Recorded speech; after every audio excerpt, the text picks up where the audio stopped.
correctly with the correct amount. D20 Radio, where gamers roll. www.d20radio.com.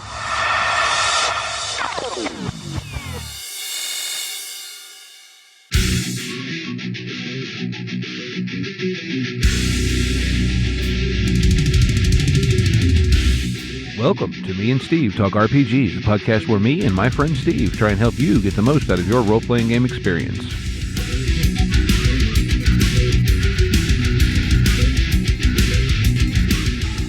Hey folks, what's up? Welcome back to Me and Steve Talk RPGs. I'm here tonight with Steve. Hi, Steve. And we've got actually two special guests this week. Two? Well, actually, because of things... And welcome back, by the way, after our week off for GamerNationCon. And that actually leads into both the topic for the show, which we're going to tell you all about the fun that was had. And to assist us with that, as I mentioned before, we have two guests. We have one of our honorary Steves, JT Domino. Hey, Steve. Hey, Steve. Hello, JT. Welcome back. And also appearing for the first time on Me and Steve, another member of the Studio 404 team. We're being joined tonight by Alex Newbold. Hello, Steve. Hello, Steve. And hello, JT. Hey, Alex. So anyway, unfortunately, Steve was not able to be at GNC this year. Yes, quite unfortunately. And you were missed. I was asked about you numerous times. But that being said, you know, a recap is more fun if there are more people who were there to recap things. Well, and it makes me like a listener because I get to have you recap it to me. And you get to ask questions. Right? I get to be like, wait, how many people were in this game? 42? Wow, that's crazy. I think it would be a really cool episode if we just had other Steve, you know, recap the con he wasn't there for. Right. Just mix So there were up. games played, and it was great. Everybody had a fantastic time. I mean, you could have gone to a GNC at the mall and just said you were there, but, you know. Right. Man, I was at this con, and there was just nothing going on. I mean, I'm sure there are plenty of listeners. Oh, sorry. Yeah. No, just go for it. No, just saying that I'm sure there are plenty of listeners to the show that were at GNCon, but for those that weren't, they wouldn't know the difference anyway, so. Well, hopefully we can let them in on a little bit of what they were missing. Yes. Because, I mean, Steve was there last year, so he knows the vibe. It really is unlike anything else. You know, it's 4 days of wall-to-wall games. Yes. And that's the only way I can explain it. I mean, so for RPGs, I played 2 sessions Thursday, 3 sessions Friday, 3 sessions Saturday, and 1 Sunday. I didn't do much board gaming or cards or whatever, but that's a lot. Well, that's the point of going to a con. You get a lot of gaming in. But yeah, that really is a lot. My RPG experience was similar, a little less. I think I hit 2 RPGs a day, only 1 on Sunday due to limited hours. But I did manage to get a pile of board games in because when you've got a 4-hour block to kill, you can get 4 1-hour board games in or 2 2-hour board games, which is a lot of great flexibility. So you can manage RPGs and then take a breather by playing a 1-hour board game or a pickup card game, then go get lunch, then go to your next game. It's a really nice flexibility that the con offers. Mm-hmm. And I mean, there was, everything, all kinds of stuff being run. I won't say everything because, well, you know, we're all RPG nuts. We know how many games are out there, but yeah. I mean, I think I played 9 sessions. Now, 4 of those were games I ran. I ran the same adventure for 2 different systems twice each, or similar adventure. But that being said, of everything that I played 2 sessions of Star Wars, and I think the only other game I'd ever played before, and that was actually still as GM, was I ran Havoc Brigade there last year and had run it a time or 2 otherwise. But everything else I did was something that I had never actually done before, which I thought was cool. I got to play One Ring 2E. I got to play Earth Dawn with our friend Brett, your partner in Studio 4, Alex. Yeah. 404. Jeez, I can't speak. He wrote up a really great adventure specifically for this con based on the eclipse. And it was when he explained to me the concept of it, I was like, that's wild and that's perfect. You need to run this game. I don't know how much variety the rest of you got in, if you want to expand on that or anything like that. Want to go first, Alex? Yeah, you go first. That sounds like a plan. Okay. I see what you did there. Okay. Yeah. So actually, I was an MVG this year, Most Valuable Gamer, and part of the benefits of that is that you get to have games run by GM Chris, who's one of the con organizers, as well as the guest of honor for the con, which this year was Rev Tanner. And for the first time, I think they did a third one, as far as I know, which was GM Dave did Everyone is Gollum, since our theme was Lord of the Rings Tolkien. Mm-hmm. And that was I think I was on the other side of the room during that one. Oh, yeah. It was a lot of fun. Let's put it this way. I remember a session of that happening while I was playing Earth Dawn with Brett. Yeah, no, but actually, this was the first GamerNationCon where I didn't specifically sign up to run anything, especially because there were 3 games now that I was committed to automatically. I didn't want to necessarily fill out my schedule with stuff I was running so that I would have a chance to like play in other people's games and stuff and get the chance to do some things, that I wanted to try out. Mm-hmm. But I got to run a few pickup stuff, and that was good too. Oh, yeah. Yeah. Which is one of the nice things about GamerNationCon is that whenever you don't have an event that you've signed up for or you've got time to kill, you can basically always find someone who's willing to play like a quick one-shot or board game or something. So you'll never not be able to game if you want to. Mm-hmm. That is actually how I landed my beta game. Ooh, nice. All right, I'm gonna piggyback on what JT said there. I too did not run any games at GamerNationCon this year. I didn't have any time to set up ahead of time, and I know I could always pull something out, but I did manage to just say, you know what, I'm gonna go to the con, I'm gonna relax, I'm gonna have fun, and that's exactly what I did. And it was I'm glad. I've already got an idea for next year's con though, so look out, folks. But like JT said, there's always pickup games. I was only able to sign up for 4 games ahead of time before the con because things filled up really fast. But I wasn't worried because I knew that there would be tables available and there would be pickup games. And I could walk to the board game library, grab a board game, put it on the table and say, hey, I'm going to play this. Who wants to play? Or if I didn't feel like organizing something, I'd just walk around the main gaming room and look around for that flag that people put on their table that says seeking gamers. And I knew I'd be able to get a pickup game. That's how I ended up in your Havoc game. I literally walked by and I was like, what's going on? And you were like, I've got a table. I've got a game. I'm like, I'm in. And I had an absolute blast. It was a great time. And I'm really glad. I'm glad I had open time during the con to explore and find new stuff, because I had some really great experiences playing with people I did not know and playing in systems I did not know. Just straight up fun. That really is. And I mean, that's the whole thing there is like, yeah, like actually the game, the mine that you got in on, I had someone sign up for it. They didn't show. And so we gave them, a little bit of time, but also it was one of those where like no one knew them. Right. Because the other thing, and I'm sure you all see this, there's a seat empty at the table and we're like, who's the, and someone's like, hang on, I'll message them, and they just hop on the Discord real quick and like, hey, or, in this case, it was someone that no one knew who they were and they never did show up looking for their seat. The irony of that was, I think I ran out to the lobby for something real quick and had someone else ask me if I had a seat for that game. Good timing. Oh, sorry. Random person walked by and took the seat. I'm like, sorry, I did, but it filled up 30 seconds ago. But yeah, I mean, like oh gosh, like, and there was people running, obviously there's plenty of Genesis and Star Wars, and the theme this year was Lord of the Rings / fantasy, but everyone kind of, I think, went really deep on the Lord of the Rings stuff.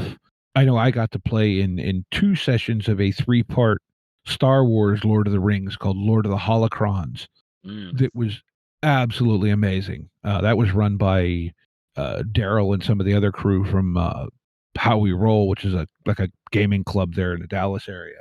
But that was and it was amazing too.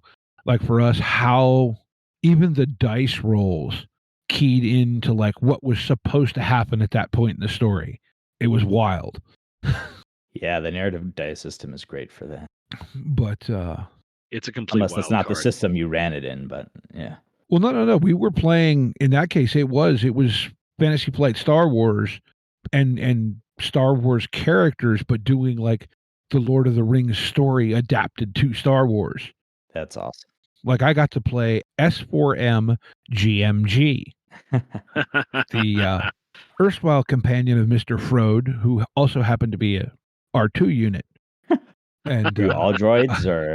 oh no. I forget what Mr. Frode was. The Gandalf character was a I forget what the race is called, but they're kind of like Naga. Oh right. The Gimli character was an Ugnaught. You know, the Aragorn character I believe was a human.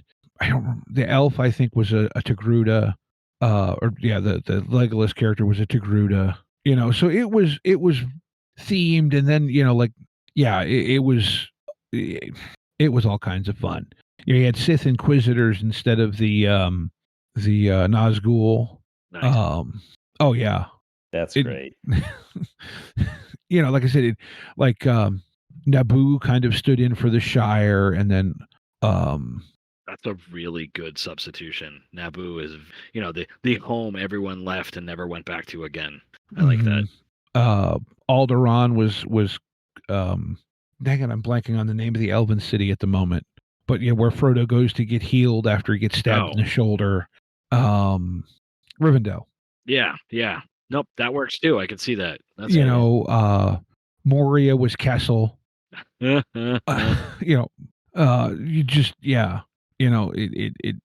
worked so well. It was honestly, and then like I said, different things would happen, inappropriate scenes. Like I think, like you'd have a despair roll or something where something bad happens to the character in the Lord of the Rings, and in the corresponding kind of scene in our game, it was wild. It sounds like a blast. Oh yeah. So I don't know. I don't even know where to start with all this because, like I said, my weekend, I guess, con started off. I had a session literally an hour after the doors opened, where I was running my Tolkien-inspired Men in Black, and I will tell you, the scary thing to me is how small of like 2 logic steps it takes to put Tolkien in the Men in Black universe. Because J.R.R. Tolkien actually worked for British intelligence during World War II as a codebreaker. So it's a tiny step from there to what we would now call like signals intelligence. And from there, all we have to do is say, well, the Lord of the Rings and his fiction was really just dramatic retellings of intercepted alien signals. And we're there. That's epic. Hilarious. So I'm running this game where the kind of the premise is that there's an alien ship headed for the Hobbiton set in New Zealand, and the Men in Black aren't sure exactly who they are or why they're coming, but they know that actually Hobbiton is partially populated by Balshans, were the name of the species. Remember in the original Men in Black, the little guys inside the suit where you turned the ear and it opened up? Yep. Right. Tony Shalhoub's character. Flying the meat suits. Oh, no, not the other guys. Yeah. Yeah. Okay, so that's who I decided to use as the ones that are hiding as hobbits because it's too perfect. Well, so as it turns out, I had a player at the table who had actually visited the site in New Zealand. And so it was Alyssa. And she starts telling us, oh, yeah, there's this and there's this. And there's even a cat that runs around and his name's Pickles. And of course, if you've seen the original Men in Black, well, now I have to use Pickles. Yep. That's how it goes. Yeah. And so madness ensued. Brett was actually in that game. And of course, inspired by another one of our listeners, there was a massive misdirect involved where the aliens that crash landed weren't actually coming to terrorize Hobbiton. Well, they were, but in cosplay, not to actually terrorize it. But then they had other things with them that got loose, and then they had to be stopped, and they ended up blowing up a Tim Tam factory to stop it. Oh, jeez. As you do. Right, because I mean, it's Men in Black. Yeah, there's got to be something that blows up. So yeah, that was how my con started. How about, any you guys start anything off with a bang? Oh, My first game was GM Brev's Alien game, which was a lot of fun. And I've played the Alien RPG a few times before, but this was a totally original adventure that he did. So that was really cool. I'll let everyone know, I don't want to give away spoilers in case you ever play in GM Brev's Alien game, but everyone died. It didn't necessarily have to be like that, I guess, although would it really be Alien if everyone didn't die? I was going to say, it's Alien. yeah, so, yeah. If you don't die, you're just going to die in the opening credits of the next film. Yeah. But I have to say that it was all Darren's fault. We were playing with Darren the West, was one of our players, and he's totally responsible for everything. Darren, if you're listening, all your fault. My con started with a very explosive game. In fact, it had exploding dice. Is the current version of the Marvel Universe role-playing game. Did you play with Ben? I played with Ben. Ben ran a great game. The Witch King of... I forget the name of the universe, but I want to say it was the Witch King of 3917 or 3971, and we're Marvel heroes. I'm going to do it. I'm not sure if it was the same one that I did, because I played in one of his sessions that was Witch King of Earth 616. That's what it was. Yep. Yeah. Yep. I'm overthinking the numbers. I know that. Yeah. I mean, there were a few different worlds mentioned during the session, so I can understand the confusion. First off, Ben had posted photos of the minis he made for this game like a week or two before, and he posted the heroes. He had a Human Torch, Storm, Captain America, a couple other really good ones, all hand painted, all absolutely gorgeous, and you got some serious talent there.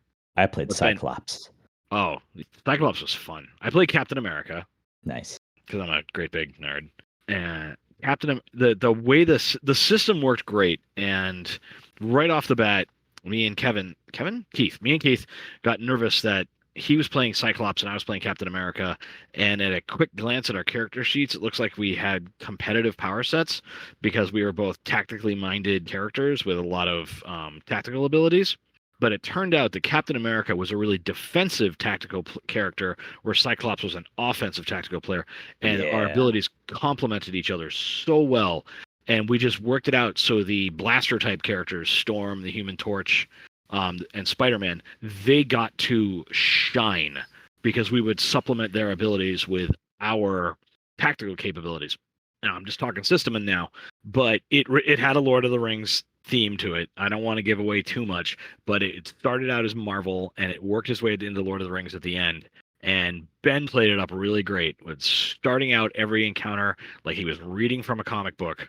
The old way the old way Stan Lee and crew used to introduce the Marvel True Believers to the beginning of the story, and at the end of the encounter, he'd tie it back into the end of the issue and tune in next month and all that sort of stuff. And he really played it up with the serial aspect, and it was fun. It was a great introduction to the con, and I had a great group of players at the table with me who all just in a moment got the feel of a Marvel Comics game, and it was great.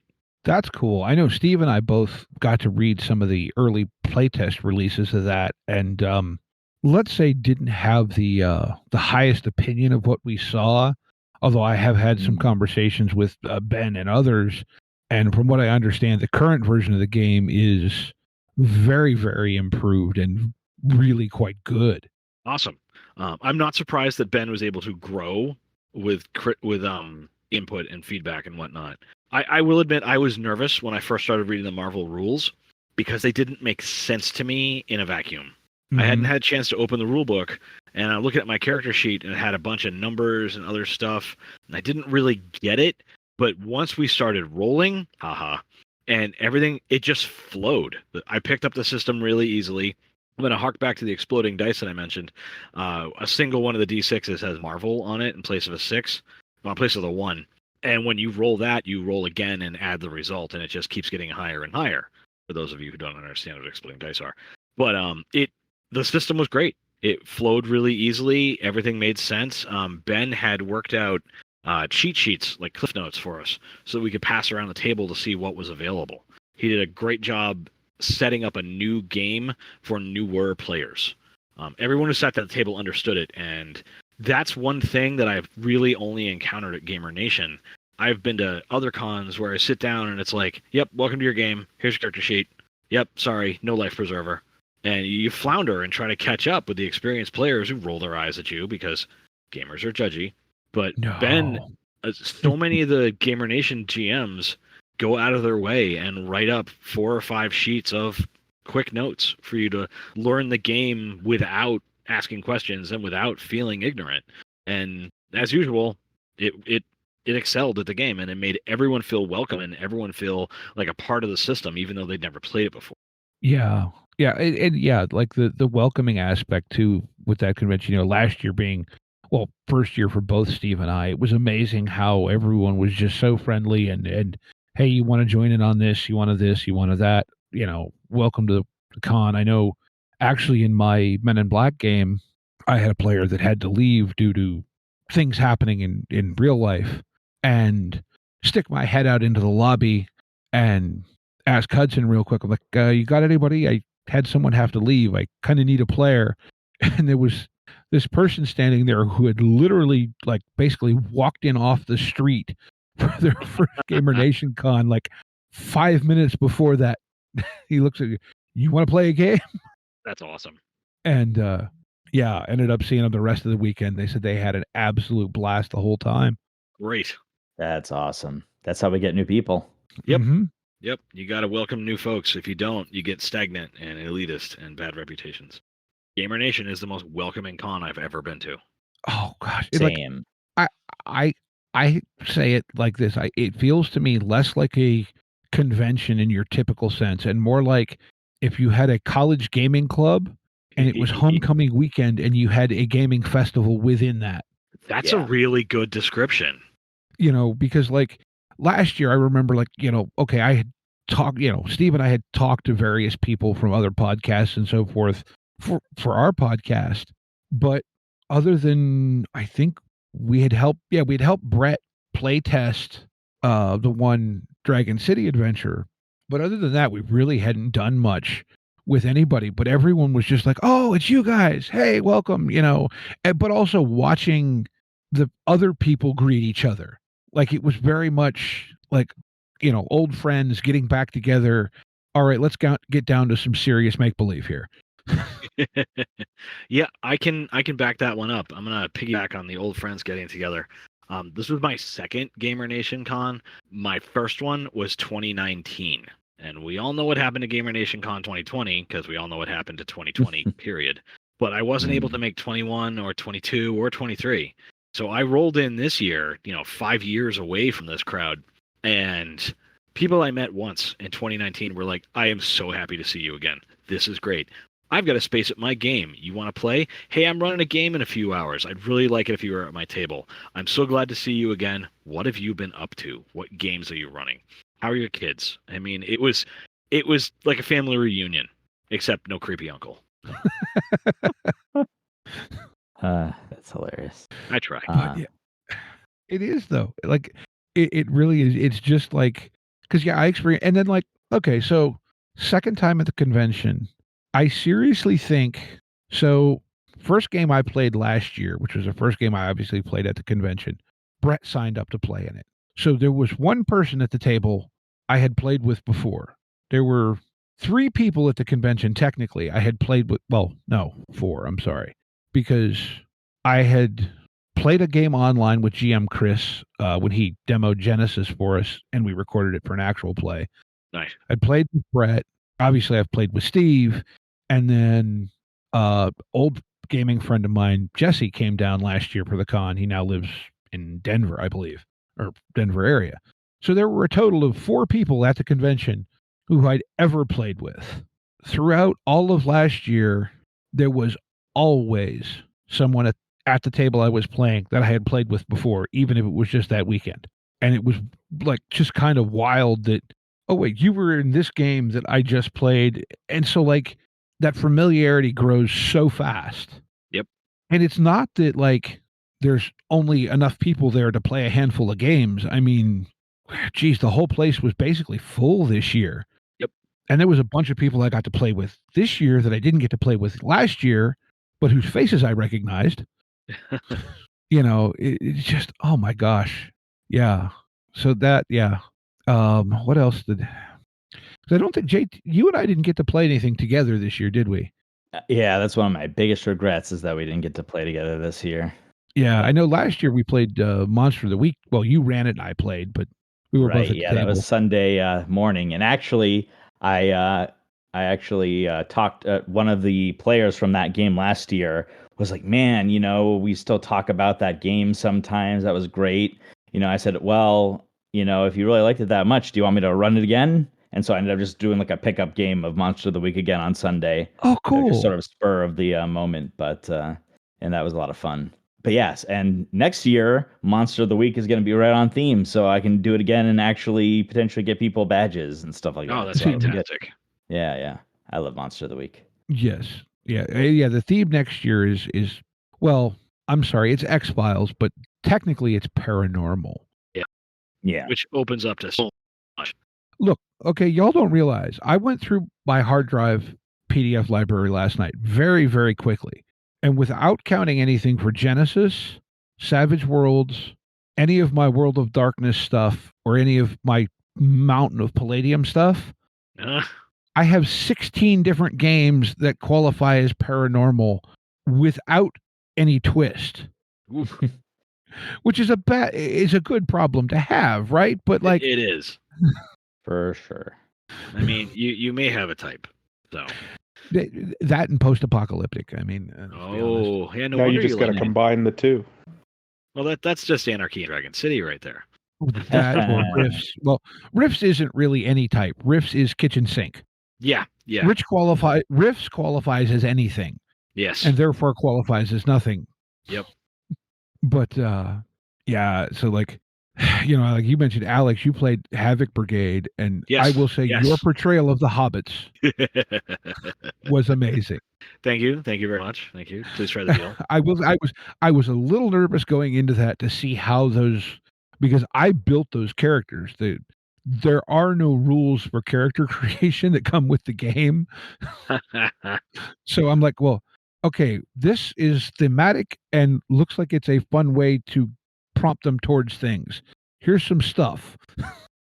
But I still think the Wedgie and Tickles moment was the Wedgie and Tickles was a chef's kiss, stroke of genius on my part. Just watching the faces on everyone at the table just light up as they were trying not to cry from laughter. I'm going to back it up a bit and explain it to the folks who weren't there to witness the incident in question. I was about to say out of context, but it would be kind of hilarious to just leave it at that. We should explain Havoc Brigade slightly for anyone who's not played it. It's written by Grant Howitt, known for, amongst other things, Honey Heist. It is expressly designed as a con one-shot in which in the original game you play a band of orcs. And Steve's actually involved in a game of this we've been running with our weekly online group that has stretched into more than a one-shot, but because we only get to play for like hour and a half, 2 hours at a clip, it doesn't overload you like it will playing at the table for 4 hours. Yeah. But the whole premise of this game is to do the crazy, dumb crap that you don't normally do because you don't want to derail your game. And to be fair, there are rules, but at some point in the session, it really becomes a game of, I want to roll to do something crazy, and I'm just starting as the GM to go, I'm not even assigning difficulty. I just want to see how many successes you get, and we'll go from there. Because everyone gets so into it, and even if the roll doesn't go well, it's fun to narrate the unplanned chaos as opposed to the planned chaos. Yes. Is that a fair description of the game, do you think, Alex, from an outside perspective? Yes, because I had rolls that succeeded and I had rolls that failed, and the failed were just as fun as the succeeded. Now the explanation of the wedgie. Now that I was playing 3 hobbits, not 3 hobbits in a trench coat. That would be entirely different. I was playing 3 hobbits. And after you did have a cloak, though. I did have a cloak, but it was a one-shot. I wanted to save it for dramatic intent, which I think I did. Well. And I read over the character sheet, and it was pretty much a description of you have 3 hobbits. They have a couple hit points each. And in the original game, you were supposed to have a bunch of goblins, and every now and then a goblin would get killed, and a goblin would get replaced by another goblin. So I decided that these 3 hobbits were really indistinguishable from each other from anyone not a hobbit. So I had Hobbit A, Hobbit B, and Hobbit C, or maybe it was Hobbit C, Hobbit B, and Hobbit A. I'm really not sure. They always stood in a different order, and they answered to each other's names. Not that their names came up very often, because no one bothered to call them by their names very quickly, because they realized it was just a horde of middle school boys running around in the darkness. I have 2 middle school age boys, so this was not hard for me to visualize. Pretty much when danger would rear its ugly head, the hobbits would panic and run into the background and squirm and climb all over each other to get away from danger. Well, then we ran into some trolls, and the trolls were coming through the trees, so it was decided they were tree trolls instead of rock trolls or cave trolls or whatever. So we get into combat with the trolls, and in the second round of combat, I can't think of what to do immediately because I already did something fun with a jar of glue in the first session of combat. So we've got a troll stuck to the tree with a jar of glue in his hand. And so the hobbits literally swarm all over the troll, and they're climbing on him, and the first hobbit gives it a wedgie. The second hobbit climbs on top of it and is bonking its fists on the troll's head. And the third hobbit, well, he drew the short straw from the hobbits, and he ends up in front of the troll that is getting a serious wedgie, and he looks up, and I role-played this with my face as best I could, and I covered my hands with my face, and I screamed and cried out as this hobbit is looking face to crotch with this troll, and the hobbit yells, no, I can't, I just can't do it, I'm sorry, folks. And everybody at the table started dying laughing. And the guy sitting next to the initiative order next to me said, it's not fair that I have to come after him in initiative because I literally cannot follow that. That's how it was a good moment. I was quite proud of giving a troll a wedgie. I think one of the hobbits even referred to him as gym teacher Somerset as he gave him a wedgie. Yeah, that game is an absolute joy to run. Although I will say, after the session you were in, I was chastised by one of the players, and I quote, "Gee, thanks a lot, Steve. Now my abs hurt." I'm ab day. I love it. Like, all in a good spirit, obviously. But yeah. That reminds me how GM Dave was like bragging that he supposedly like someone peed their pants from laughing so hard at his everyone is Gollum game or something like that, so clearly I've got a goal for the next GamerNation. Yeah, there you go.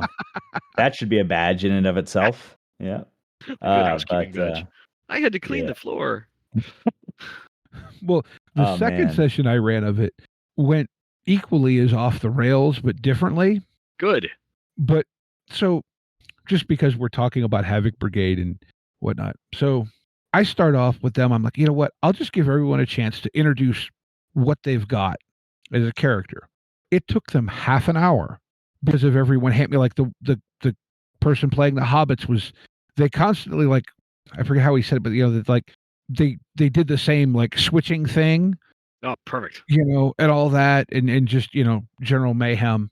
The dwarves were playing up the sibling rivalry, and the one not being able to hear, and so on. Then we got to the person who had the Legolas analog, who of course I named Armalus because, who doesn't love a good pun? No, that's a great one. I like that. He goes total like surfer bro with him. Oh. To the point where he declared that his character had an allergy to shirts and therefore could not wear a shirt and instead wore his chainmail shirt tied around his waist. That's fantastic. I love it. Right. So then we get the last person to do this was actually Fat Crab. I'm sure some of you know him from the Discord and so forth. Yep. He has the characters were kind of like pointing at various Lord of the Rings characters. So he had the kind of Aragorn analog. He went like total goth emo with this. It was, oh my God, hysterical. That's awesome. Because, Aragorn has the whole like avoiding his destiny, blah, blah, blah bit. It was just, played it up through the whole session. It was beautiful. Fantastic. Right along with Kate's, wizard and everything else, the whole thing. Distracted Radagast, Yes. the conspiracy theorist. Yes. Oh God. Yeah. And yeah. So I mean, and like the thing about that game is it just like, so you had the tickle wedgie thing to lead off your session. I know the first time I ran it, their opening gambit was to make owlbear meat suits to sneak into the city with. And so the second session at GNC this year, they essentially lead off with the elf surfing up a waterfall. Yep. I believe it. Like, It's madness. oh, but it's like, and you Slightly get those, directed and you get the madness. serious games, and it's great. Okay. So I think it would be really interesting, since we haven't heard from the other Steve in a little while, if he had any questions about GNCon. Yeah, I was gonna just sort of ask, not necessarily about GamerNationCon, but more so about like your 3 specific favorite games that you played. You know, I know all of 3 of you have stories from all kinds of different games, but what's the one that sticks out the most from this con, this time? That's tough. Who wants to go first? Well, I was just talking a bit, so one of you two. Okay. Rock, paper, scissors, Alex. No. Good old Rock. Rock always wins. I'm gonna go first because I had a game that it was a pickup game, and it was Saturday night for formerly known as GamerNationCon After Dark, and Tyler came to me, and Tyler's like, "Hey, what are you doing?" Because we had just finished an All Hobbit game, and the All Hobbit game was a lot of fun, and Tyler had some really good role playing in that. So I was like, I don't know, I don't have anything going on. I was going to look for a pickup game. He's like, well, I'm going to run a game in a world I just created and I haven't had a chance to run yet. You want in? And I was like, that's a bold move for GamerNationCon. I'm in. I am so in. And he told me the concept. He's like, it's Space Truckers. It was a Genesis game set in corporate space where you work for a corporation and you're in deep space and you're doing faster than light jumps and stuff. And it's your day-to-day job. One of the stats on your character sheet is how much debt you're in to the company. I was in 1,500,000 credits of debt to the company. And it was great. The crew of the ship we were on, he didn't have a name for our ship. We had to come up with a name for our ship. He didn't have a name for our company. We had to come up with a name for the company, which was fun because we had collaborative role-playing going on for that. And, you know, making fun of corporate names. And then we'd get serious for a corporate name. And then we'd make fun of another corporate name. But we had 2 flight officers, 2 engineering officers, and 2 guys who worked in the cargo hold. I was one of the guys in the cargo hold. The other guy in the cargo hold was actually a human-shaped robot played by Ben. And the other 4 characters at the table were really gung-ho and really excited, and they really wanted to do this. And Ben and I had these characters whose entire job was to make sure the cargo was okay. So we played it to the hilt. Because there's a great line in the first Alien film. They come out of hypersleep and they're getting ready to go touchdown on LV-426 to check out the distress signal, and the 2 engineering guys just say, "I think we should discuss the bonus situation."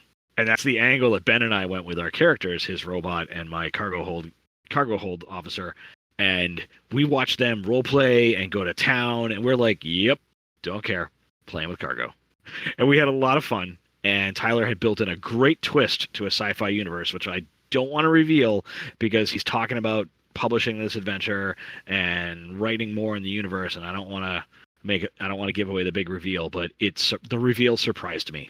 As a lifelong science fiction nerd, I did not see this coming, and I really liked it. It was a lot of fun, and it had some fresh originality to it, and Tyler put a lot of effort into his game, and he worked in skill challenges, and he worked in individual stuff that we didn't know about until we were in the middle of it, and it was a lot of fun for me. And it was great to see what I felt were newer players really, really getting into their roles, and I had a blast playing at that table. That sounds Cool. amazing. It was great. Yeah, sounds that way. Yeah. I did hear actually in the hotel lobby some people talking about that. So Awesome. Yeah, I had 2 actually, and I can't wait to try that one out because Tyler had been talking about it, I think, too, and it sounded really, really cool. I really hope he goes somewhere with it and expands more on it, because he wrote some good stuff, and he had detailed the characters and neat concepts for the universe. And I mean, sure, he didn't name things, but who needs names? Names are just ephemeral. You can come up with those, and that was part of the collaborative to welcome us into his universe, which was really good, and I liked that. He knows what he's doing, and I think he's got a good head on his shoulders. That's great. Shout out to Tyler. Yeah, big time.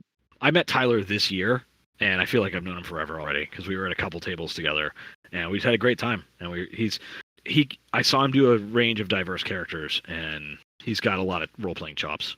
Yeah, Tyler's a good guy. He actually joined last minute for the Monster of the Week game that I did as a pickup. Oh, great! So that was fun getting to play with him. Yeah. But yeah, if I have to choose a game that I really liked and one that I wasn't involved in running because I had a lot of fun running with my games that I got to do. But GM Dave's Everyone is Gollum, I got to play twice. And so for those of you who don't know, Dave and Chris and other GamerNation people did the newest version of Everyone is John. And the premise of that game is that everyone plays a voice in John's head and has different it's like a semi-competitive RPG, and you end up trying to accomplish goals, and you get points for doing that when you're in control of John. So of course, because it's Tolkien, he put the Lord of the Rings spin on it, and so it made it Everyone is Gollum. And since Gollum already has voices talking to him in his head, everyone got to take over as a voice in Gollum's head. And just the craziest stuff happens since people sort of write down their secret agendas, and then the narrator, in this case Dave, has to try to provide opportunities where you can make that happen. So like in one of our games, for example, someone had a secret agenda like kidnap the president, and so of course at one point the president has to show up. And, the person who's in charge of Gollum at the time, his secret agenda was to kidnap him. So he went ahead and did that. And there was this whole car chase and everything. One person had an agenda that included just biting people. And they just went around biting people for no reason all the time.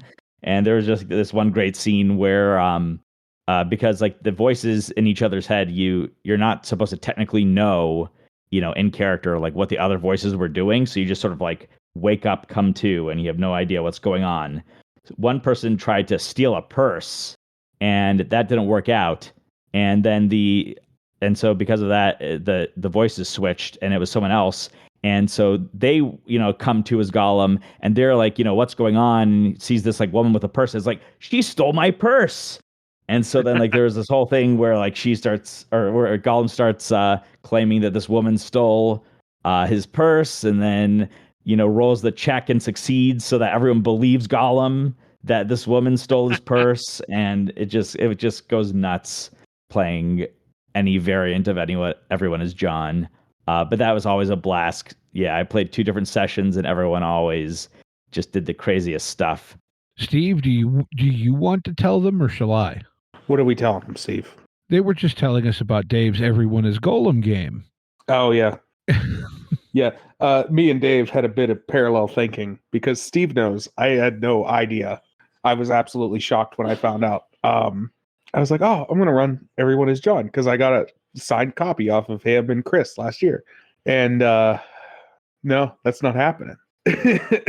Steve was like, did you know that Dave was planning on running this? And I was like, what?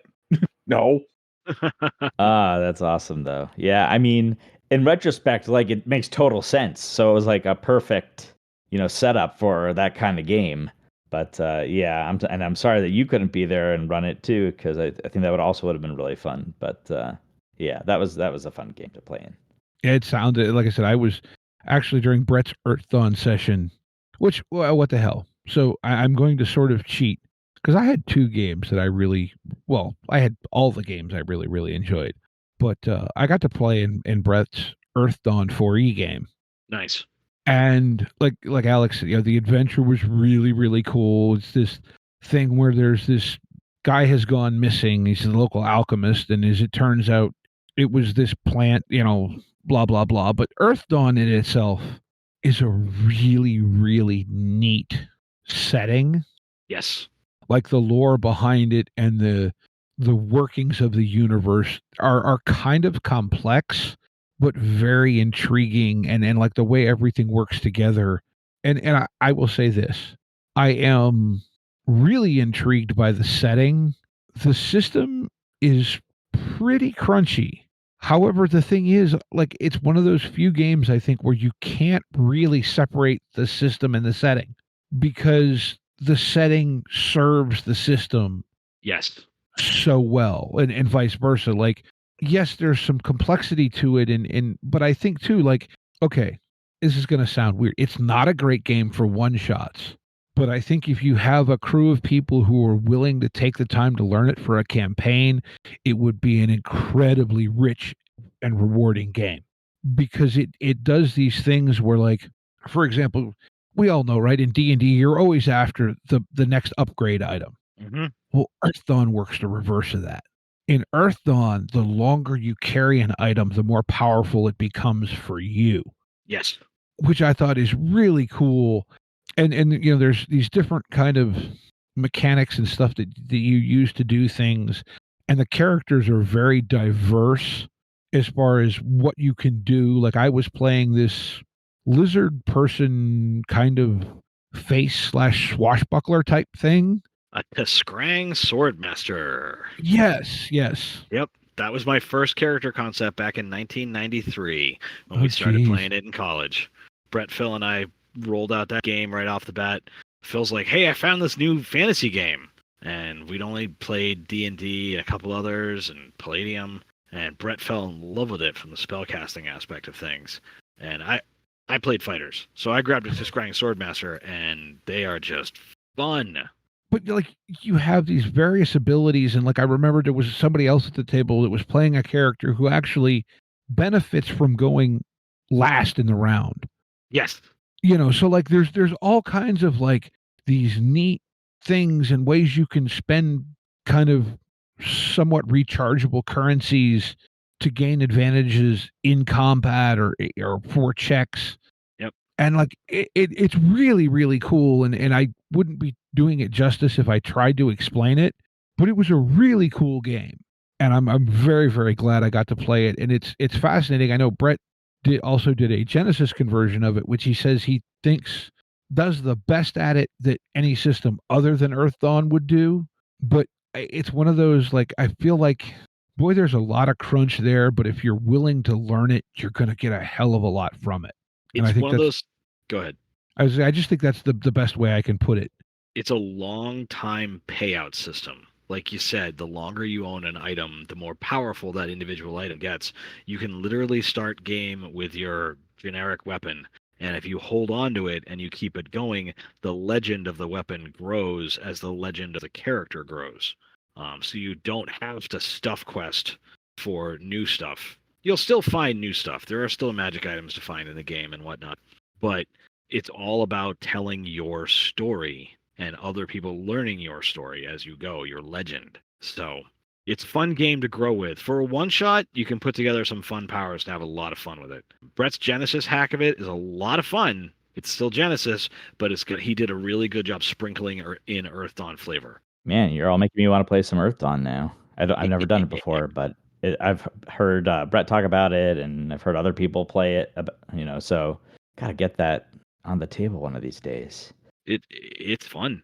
It really is. It's sword and sorcery, but there's all sorts of neat species to play. Orcs are the dominant species in the game. They're everywhere. Dwarves have been around for everything. Trolls have their own lifestyle that really doesn't fit anybody else. Mostly the trolls are in airships flying above the surface. There's a lot of stereotypes that are just thrown out the window, and for the 90s, this was a pretty progressive game, and I really enjoyed it. Yeah, it sounds like it. Yeah. So great. The world itself is a lot of fun. And also, canonically, this world is the precursor to Shadowrun. Yes. Oh, cool. I didn't know that, actually. Yeah, that's one of the things that they snuck in. Shadowrun, I don't remember. I think I played Shadowrun first. I honestly can't remember. But thousands of years separate the two worlds, but the similarities between Shadowrun and Earth Dawn are blatant. And then in the mid-90s, I want to say like 94, 95, they put out a Shadowrun adventure called Harlequin, which involves dragons. And some of the dragons have the same names as the dragons in Earth Dawn. And it's not a coincidence, because they're the same dragons that are just still around. That's great. Yeah, it was crazy. It's not a huge spoiler. It was advertised in Dragon Magazine all over the place, but, you know. But yeah, like I said, that really, like, yes, some of the step mechanics in that get a little confusing. The way Brett had everything prepped and statted out, it was very easy to play. There would definitely be a learning curve, though, for you to just pick it up and, hey, I'm going to learn this while I run it for the rest of you who are all learning it. That would be tough. Yeah. But Based again, on what you said, oh, sorry. Yeah. no, go ahead, JT. But I've said it before on the show, actually, and I love games that where the settings and themes and mechanics are all tied together. So based on what you've said, though, it sounds like Earth Dawn does a really good job of that. So I think I'd really like that. Mm-hmm.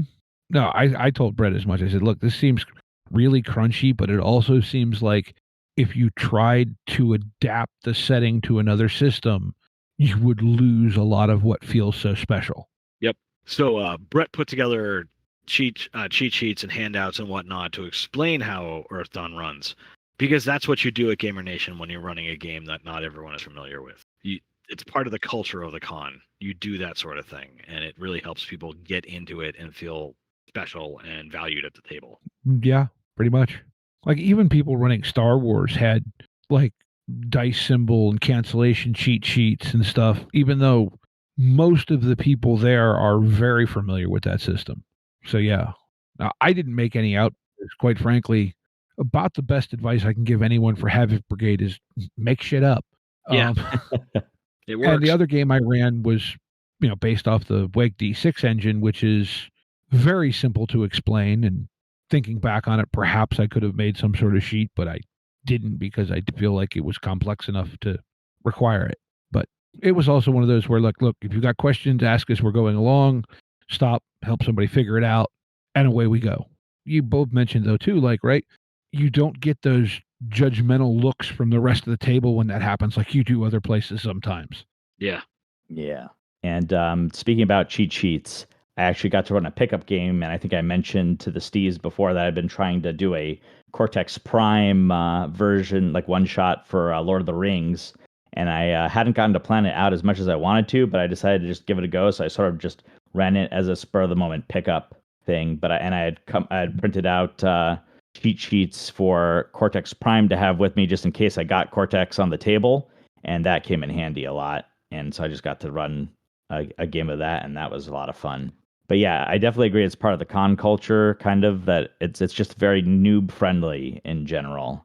And even if you've never played a role-playing game before in your life, you'll just be welcomed, and everyone will sort of help you through things. No one's going to judge you or get, frustrated or upset just because you've never played before. Yeah, no, it's a wonderful environment, very welcoming. What else do we want to go over here? Because we're going to sit here and talk all night if we don't focus ourselves a wee little bit. I mean, if you want broad overview of things, the hotel was a lot nicer this year than last year. They did a great job with that. Yeah. So I like that, and I feel like everyone enjoyed getting breakfast together, and it was close to the venue, so it didn't take very long to drive over there, or even walk if you wanted to. I guess I think I walked over all 4 days. It was about 25 minutes, but it's flat, especially if you're from where I'm from. So yeah, Texas is flat compared to New England. So for sure. Also, there was the auction at the end. Mm-hmm. Had one of my favorite moments of the con that I didn't know was going to happen, which was we all destroyed the One Ring together. Oh, that was awesome. Yeah. I knew that there was talk about that. Chris had talked about that when I had him on to talk about the con, when they'd launched the Kickstarter and stuff. But even then, he didn't let on, who had it or what was all going on. The way they did that was really, really cool. Yeah. Yeah. To have everyone at the con take part in the destruction of the One Ring and just watch each other do it. And we're all laughing and goofing off as we stomp on a pin on the floor. Yeah, for the listeners at home, it was a badge from the first GamerNationCon that was One Ring, and we all got to smash it. And then we all got a badge worth 100 gamer cred for taking part in the destruction of the One Ring. Mm-hmm. And that was genius. That was genius. And then the con goer who had held on to the One Ring since GamerNationCon 1 got a special badge at the end with the title of "You, my friend, bow to no one." Mm-hmm. And that was, the whole audience was sniffling back tears and really just choked up. And it was a great unifying experience for the con goers. Again, Mhm. family reunion. Yeah. And the other thing, of course, that they reveal at the auction, and we hinted at this earlier, but is the theme for next year. which makes me immensely excited. I'm surprised you couldn't hear me yelling from here. I had suspected it would be X-Files, and I had said it even after the end of last year that like, 10X X-Files. Yeah, right? Because I mean, at least for those of us in roughly my age bracket, that was a big nerd thing when we were, college age or a little before, etc., depending on exactly how old you are. But yeah, Right. so I was really excited to see that. And actually, I believe it was yesterday, Chris officially announced the dates for next year. Yep. Yes, also another thing I'm super glad about this year. You know what we should really do, though? We should let the D20 Radio community manager person talk about this stuff. Absolutely. Yes. Oh, way to put me Good on the plan. spot. All right. Yeah, no. So yeah, double check the date so I don't say it wrong to begin with. But so next year, GamerNationCon X10 is going to be held April 3rd through 6th, 2025, Thursday through Sunday. Mm-hmm. I don't know what else you want me to say about that. I'm sure you can have Chris on to talk about that more, but The other thing they did this year that was really cool, and actually we kind of skipped over this, was we got to destroy the One Ring, which was just a pin they had given out, I guess, just like as a funsy thing the first con. And then when they got the theme, they were like, oh. And so they had this whole thing set up through the whole con where we were trying to reach thresholds of hours to Yes. tie into the Oh, yeah, that journey was of great. the fellowship going to destroy the ring. And then with these gamer cred buttons and stuff, there were the various rings that players could get, and some of them gave bonuses to the person holding them, but a penalty to the overall hours. And the other ones gave a bonus, but the person to take the ring took a penalty, and all this stuff. And as it worked out, we met the goal. Everyone got to do the thing, and it was this kind of game within a game. Yep. And I did hear them talking that they fully intend to do that going forward for future cons. So how they're going to implement it, I don't know. We'll find but, out. That's really cool. I thought that was a great mini game within the con. Yeah, I made sure to get my hands on one of the dwarven rings. I set back the quest by 60 miles, but Tisk. I got one of 7 rings. I'm gonna go dig deep later. I see what you did there. But it was it was so much fun. I'm still recovering. Yeah. I do want to say, and this isn't in my capacity as the community manager, because it's not an official thing, but I suspect personally that there's only so much longer we'll be able to do the number themes. And so we'll eventually probably have to just, come up with themes, and they won't have anything to do with a number or whatever, but it'll just be like, okay, next year's theme is this. Because we're gonna run out of things that make sense for any given number. Yeah. Well, if they keep making Star Wars movies. There you go. That was really funny. They'll keep naming conventions going as long as they can, I'm sure. Yeah, I'm sure. I was actually joking around with Chris. Chris, if you ever get tired of the numbers, you can do what Star Wars Celebration did and just start putting the year, and it makes it a whole lot easier for you all too. Yep. But and then you just make the theme whatever you want for a given year. It doesn't have to tie into anything. And but yeah, so we'll see what happens in the future with that, I guess. But yeah. Oh, actually, yeah, I don't want to keep things going longer. If you had wanted to wrap things up soon, Steve. But real quick, I was curious, what is like your dream theme for a con? I guess that besides maybe paranormal, since I know you really like that one. But if everyone could just like choose one theme that they'd love to see at GamerNationCon, I think that would be really cool. I mean, I'm gonna say paranormal is pretty darn close because, especially at a con, I like shenanigan games. They're a lot of fun, but I also love what I generically just call weird shit games, which is, paranormal. Like the OG Delta Green for 5th edition Call of Cthulhu was was the first real long form campaign I ever got involved in. So like that sort of paranormal type stuff is very near and dear to me as a gamer. Yeah, and for me, it's like my main interests are cyberpunk, and so last year was 80s, and that was perfect. Yeah, that did work. Although I think it would be cool to have like a purely cyberpunk theme too, just because it would be interesting what you could do. I with would that. like to see that curveball thrown at some people, because I know I could play into that, and I'd like to see how people who focus more on like a fantasy setting would play into a cyberpunk thing. Much like how we saw a lot of people who play a lot of science fiction get into fantasy stuff this time around, with it being Lord of the Rings. Or you just do what I did. Yeah, the crossover is strong. I'm going to jump in there and go back to Earth Dawn, because you can technically have cybernetics in Earth Dawn.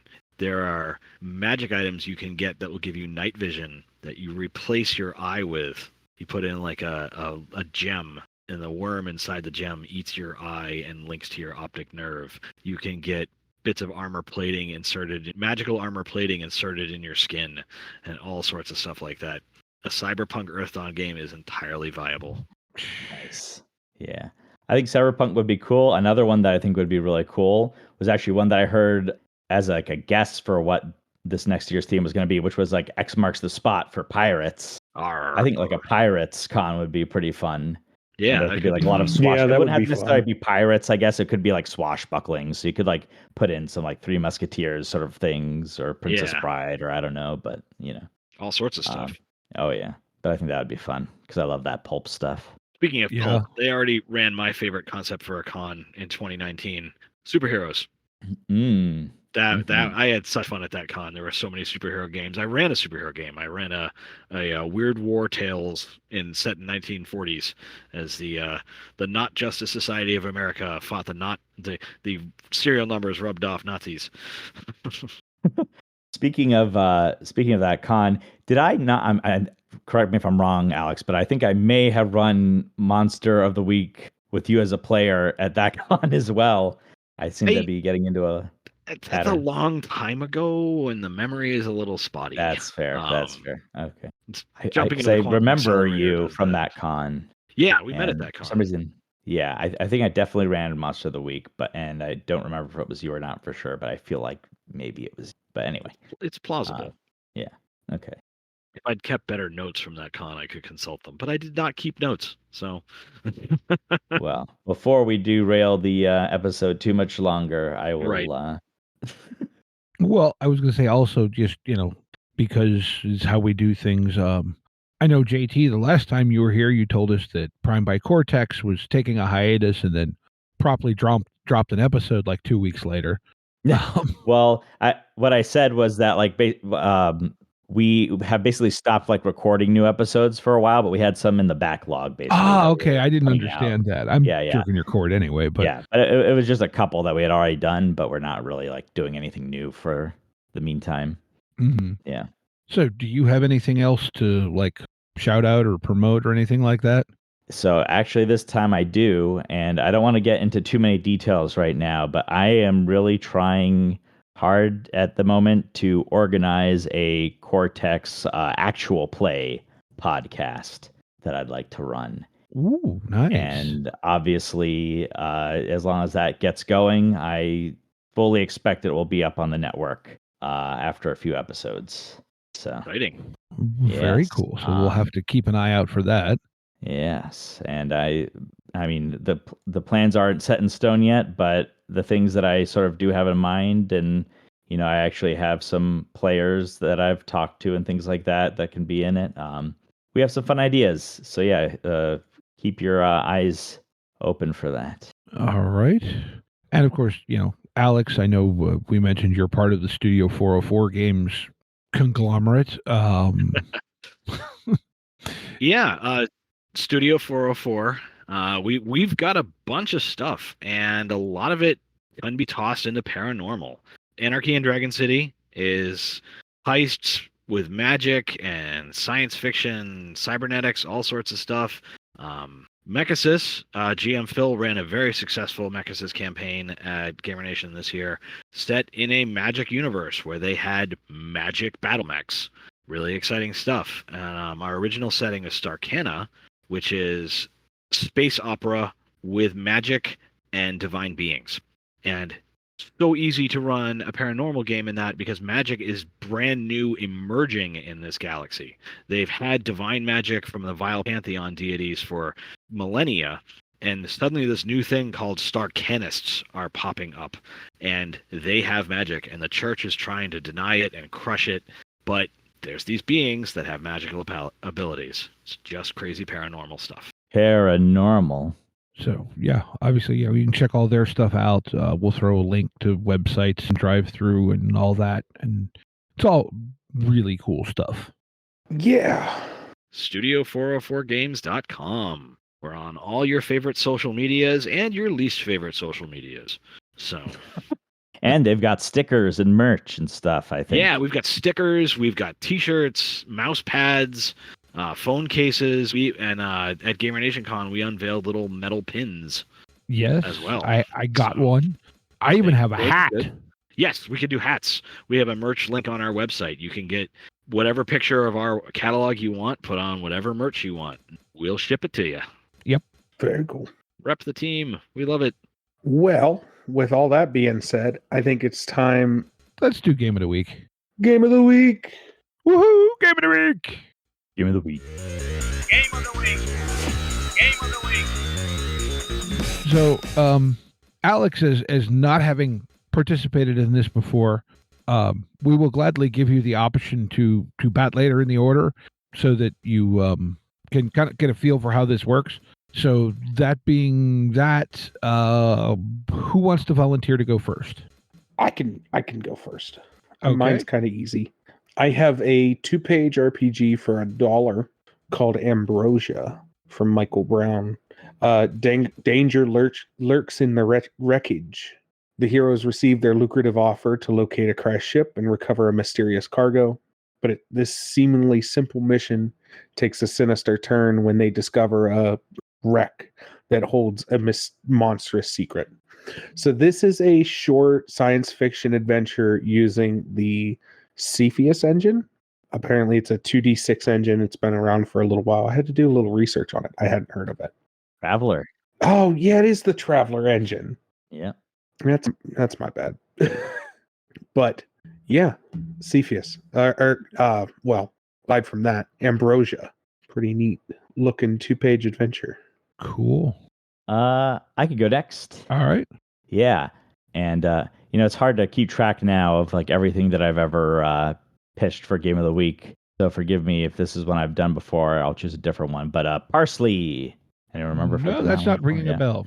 Yeah. No idea. So Parsley is like a sort of a storytelling / RPG game that mimics the old text-based adventures of the 1980s. Anyone remember those? Oh, yes. Oh, yeah. Mhm. So, like take sword, open mailbox, go north, all that stuff.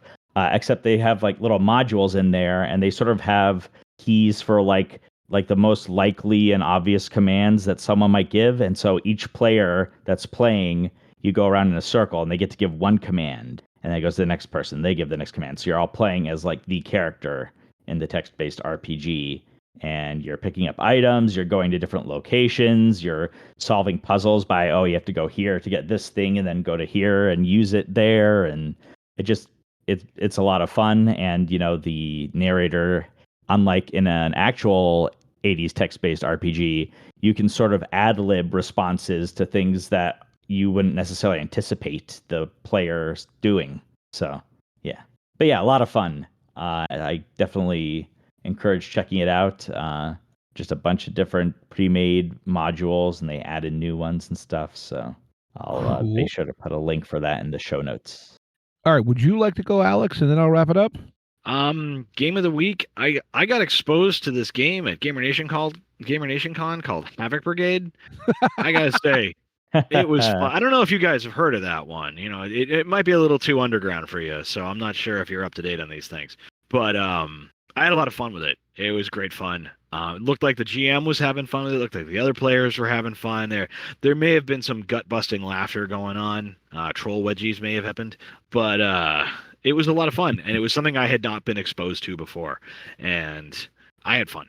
So, to be completely honest, Game of the Week is how we like looking for games for Game of the Week is how that was discovered. Oh, fantastic. I'm glad that worked out. Call back to the back Yes. in the day. No, you're right. It is, and it's on drive-through. It's on itch. Actually, I think it's cheaper to buy on itch. Now as it comes, like I said, it comes with these orc characters, one of which is actually 6 goblins as opposed to an orc. But it is, I made the custom characters for the theme this year, and I have a concept that I might use next year if someone else doesn't take it, because someone else was talking about potentially running Havoc Brigade. So I pitched a theme to them. If they don't use it, I may run a themed one again. But anyway, so Perfect. Thank you for that there, Alex. But you're welcome. I thought it'd be fun.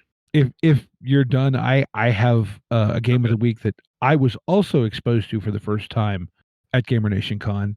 Go for it. And I got to play the beta introductory adventure to Daggerheart from Darrington Press, or as most people know them, Critical Role. And this game is really interesting. Like, the setting that at least was used for this adventure, how do I want to say this, was perhaps a bit too jester for my taste, personal taste. Okay. And I don't say that as a bad thing. It's just kind of that kind of, well, if you're a Critical Role fan, you know what I mean when I say jester. But the mechanics are really, really neat and really interesting. It works on this kind of hope and fear mechanic, which works sort of like a meta currency, kind of like Destiny points. But the GM uses fear, and each individual player has their own hope pool that they then use to power abilities and stuff. And there's a lot of mechanics that encourage interactive role play and relationship building between the characters, and even also with the setting, some of which kind of akin to like some of the stuff Powered by the Apocalypse games do during character creation, right? Like Monster of the Week, JT, with the ties you have between the characters and whatnot. Oh yeah. So so I haven't actually read the beta itself.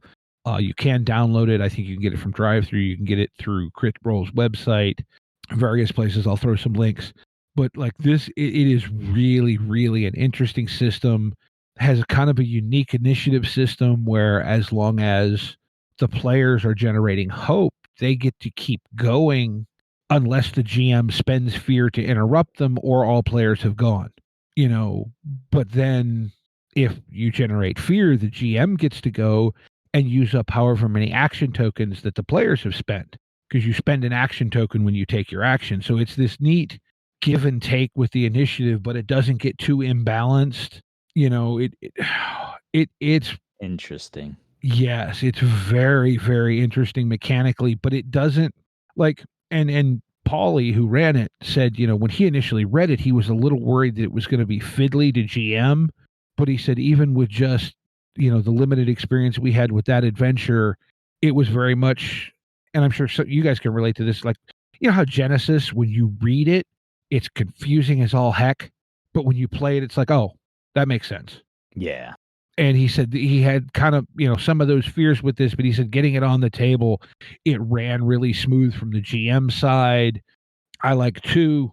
So they use mostly narrative range, but they do measure it, but not as we're typically used to with squares and actual distance,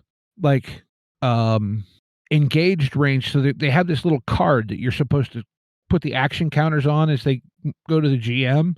Well, the short side of that is engaged range. The long side of it is close range. Medium range is like the length of a pencil. Is literally what it says in the rules. Long range is like the long side of a piece of paper. So the measurements that you're using are just stuff you would already have sitting at the table already, which I thought was brilliantly simple. Right. And does that require minis then to play, or?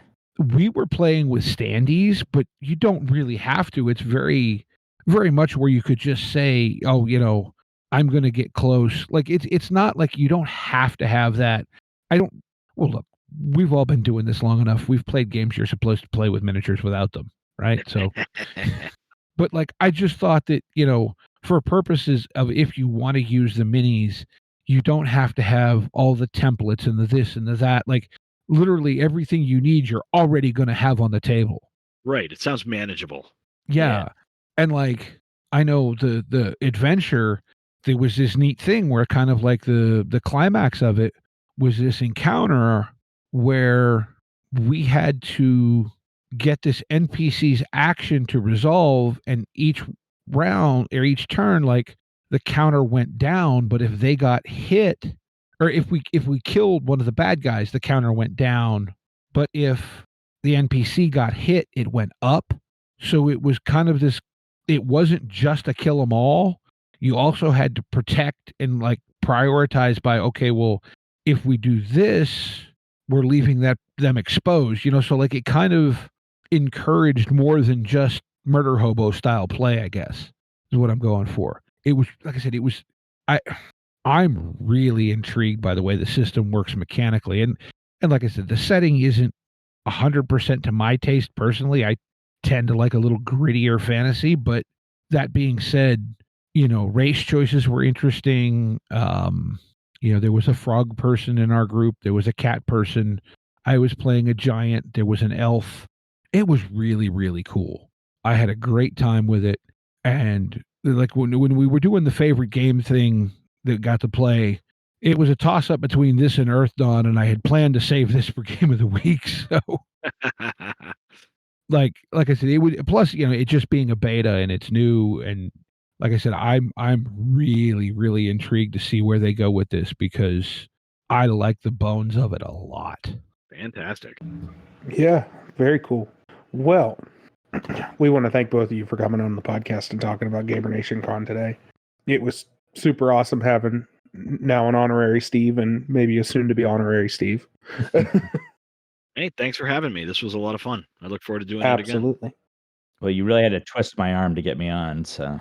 Well, Steve's good at twisting arms. Panic message at an hour and a half before recording time. HAT, are you free? Right. 30 seconds to curtain, Mr. Kermit. 30 seconds to curtain. Challenge accepted. Well, with all that being said, we want to thank everyone for listening. Remind you that Discord exists if you want to come hang out with everybody who, in our Discord. Lots of cool conversations always happening over there. Patreon exists if you want to throw us a couple bucks. And just want to remind you to be kind to one another and get out there and play some RPGs. Yep. Take care, y'all. See ya. Night, everyone. Intro and outro music by the band 12 Noon. You can email us at meandsteverpg@gmail.com. You can find us on Twitter at @andrpgs. Find us on Facebook at Me and Steve RPG Podcast. On Discord at Me and Steve RPGs. And as always, all of these links are in the show notes. Thank you, and be kind to one another.